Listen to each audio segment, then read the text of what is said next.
ಎಲ್ಲರಿಗೂ ನಮಸ್ಕಾರ ವೀಕ್ಷಕರೇ. ಗೃಹಲಕ್ಷ್ಮಿ ಯೋಜನೆಯ ಅಡಿಯಲ್ಲಿ ಕಳ್ಳಾಟಕ್ಕೆ ಬ್ರೇಕ್ ಹಾಕಲು ಡಿಕೆಶಿ ಸರ್ಕಾರದ ಮಾಸ್ಟರ್ ಪ್ಲಾನ್. ಹೊಸ ರೂಲ್ಸ್ ಜಾರಿಯಾಗಿದೆ. ಇದೇ ಅಷ್ಟೇ ಅಲ್ಲ, ಜೂನ್ ತಿಂಗಳ ಗೃಹಲಕ್ಷ್ಮಿ ಯೋಜನೆ 31ನೇ ಕಂತಿನ 2,000 ರೂಪಾಯಿ ಹಣ ಯಾವಾಗ ಜಮಾ ಆಗಲಿದೆ, ಯಾರ ಖಾತೆಗೆ ಹಣ ಬರುತ್ತದೆ, ಹೊಸ ನಿಯಮಗಳಿಂದ ಯಾರಿಗೆ ಲಾಭ, ಯಾರಿಗೆ ನಷ್ಟ, ಇವೆಲ್ಲದರ ಸಂಪೂರ್ಣ ಮಾಹಿತಿ ಈ ಒಂದು ವಿಡಿಯೋದಲ್ಲಿ ನಿಮಗೆ ಸಿಗಲಿದೆ. ಮಾಹಿತಿನ ತಪ್ಪದೆ ಕೊನೆವರೆಗೂ ನೋಡಿ. ಮಾಹಿತಿ ಇಷ್ಟವಾದಲ್ಲಿ ಲೈಕ್ ಮಾಡಿ, ನಿಮ್ಮ ಸ್ನೇಹಿತರ ಜೊತೆಗೆ ಶೇರ್ ಮಾಡಿ. ಹಾಗಾದ್ರೆ ಬನ್ನಿ ವೀಕ್ಷಕರೇ, ಇಂದಿನ ಪ್ರಮುಖ ಸುದ್ದಿಗಳನ್ನು ಆರಂಭಿಸೋಣ.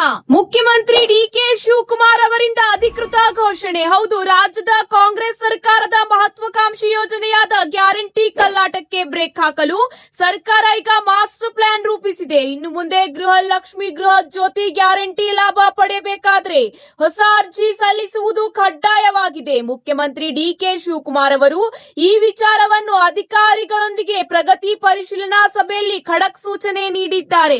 ಗ್ಯಾರಂಟಿ ಯೋಜನೆಗೆ ಮರು ಅರ್ಜಿ ಸಲ್ಲಿಕೆ ಹಿನ್ನೆಲೆಯಲ್ಲಿ ಗೃಹಲಕ್ಷ್ಮಿ ಯೋಜನೆಗೆ ಅರ್ಜಿ ಸಲ್ಲಿಕೆ ಪ್ರತಿ ಸಿದ್ಧ ಮಾಡಲಾಗಿದೆ.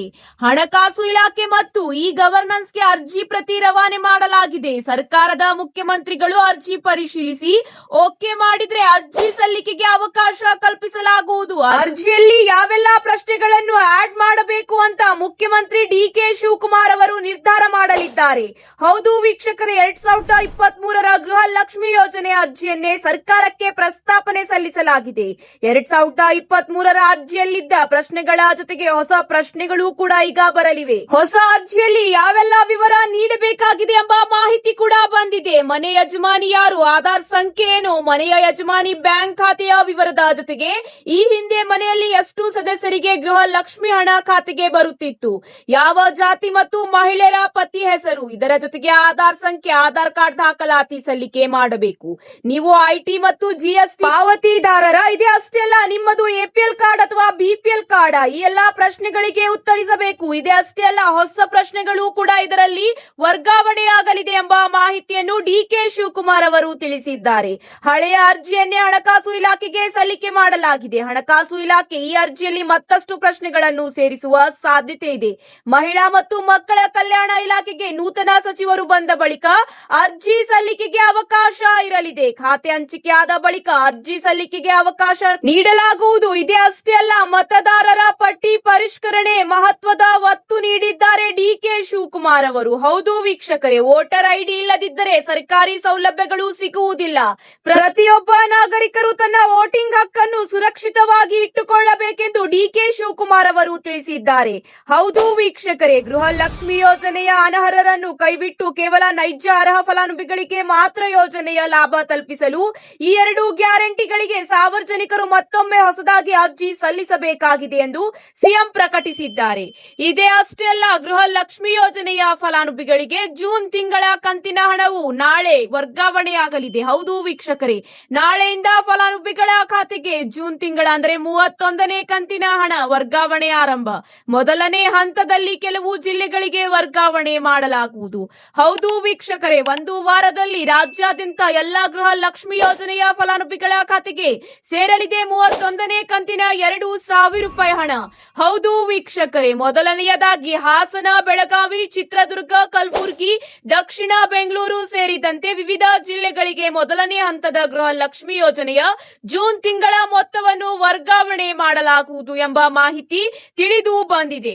ಒಂದು ವೇಳೆ ಹಣ ಪೆಂಡಿಂಗ್ ಇದ್ದರೆ ನಿಮ್ಮ ಖಾತೆಗೆ ಪೆಂಡಿಂಗ್ ಹಣವು ಕೂಡ ವರ್ಗಾವಣೆಯಾಗುವ ಸಾಧ್ಯತೆ ಇದೆ. ಹೌದು ವೀಕ್ಷಕರೇ, 3 ತಿಂಗಳಿಂದ ಪೆಂಡಿಂಗ್ ಇರುವ ಹಣ ಕೆಲವು ಜಿಲ್ಲೆಗಳ ಮಹಿಳಾ ಫಲಾನುಭವಿಗಳ ಖಾತೆಗೆ ಹಣ ವರ್ಗಾವಣೆಯಾಗಿದ್ದಿಲ್ಲ. ಆದರೆ ಈ ತಿಂಗಳು ಮಹಿಳೆಯರ ಖಾತೆಗೆ ಹಣ ವರ್ಗಾವಣೆಯಾಗಲಿದೆ ಎಂಬ ಅಧಿಕೃತ ಮಾಹಿತಿಯು ಕೂಡ ತಿಳಿದು ಬಂದಿದೆ. ಹೌದು ವೀಕ್ಷಕರೇ, ನೀವು ಅರ್ಹರಾಗಿದ್ದರೆ ನೇರವಾಗಿ ನಿಮ್ಮ ಬ್ಯಾಂಕ್ ಖಾತೆಗೆ ಹಣ ವರ್ಗಾವಣೆಯಾಗಲಿದೆ.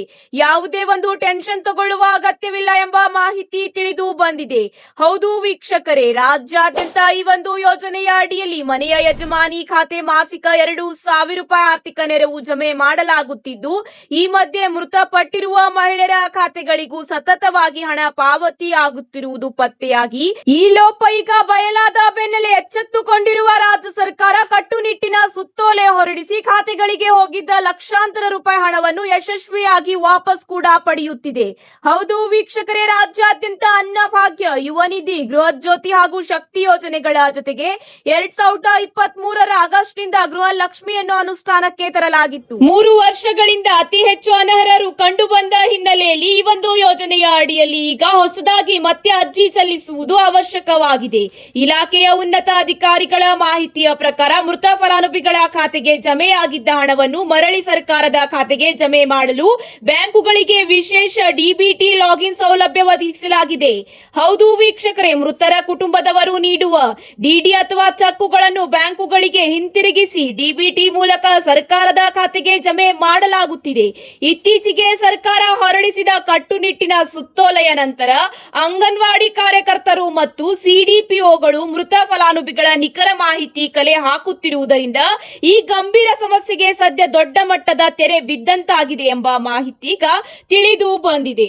ಇವತ್ತಿಗೆ ಇಷ್ಟೇ ವೀಕ್ಷಕರೇ, ಮತ್ತೆ ಸಿಗೋಣ ಹೊಸ ಅಪ್ಡೇಟ್ ಜೊತೆಗೆ. ಮಾಹಿತಿ ಇಷ್ಟವಾದಲ್ಲಿ ಲೈಕ್ ಮತ್ತು ಶೇರ್ ಮಾಡಿಕೊಳ್ಳಿ. ಧನ್ಯವಾದಗಳು.